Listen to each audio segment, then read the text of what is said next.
मुंबईकर मतदानासाठी तासभर रांगेत उभे राहत आहेत असं आदित्य ठाकरे यांनी आरोप केलेला आहे। आदित्य ठाकरेंनी निवडणूक आयोगासाठी एक व्हिडिओ देखील जारी केला आहे।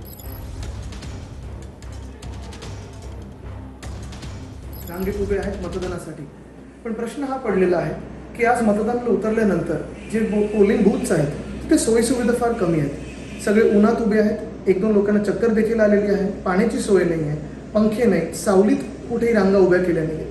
तसं पाहायला गेलं तर ही जबाबदारी पूर्ण आणि पूर्णपणे निवडणूक आयोगाची। आम्ही तिथे काहीच करू शकत नाही, प्रयत्न जरी केला तरी आमच्यावर केस होईल। पण महत्त्वाची गोष्ट हीच आहे की आज आम्ही सगळेच मुंबईकर रस्त्यावर उतरल्यानंतर गेले काही अनेक दिवस आम्ही जे पाहत होतो आपल्याकडून म्हणजे इलेक्शन कमिशनकडून आम्हाला मेसेजेस येत होते, फोन येत होते, सेलिब्रिटीजने घेऊन व्हिडिओ बनवले गेले की मतदानाला उतरा, मतदान करणं तुमचा अधिकार आहे आणि कर्तव्य देखील आहेच।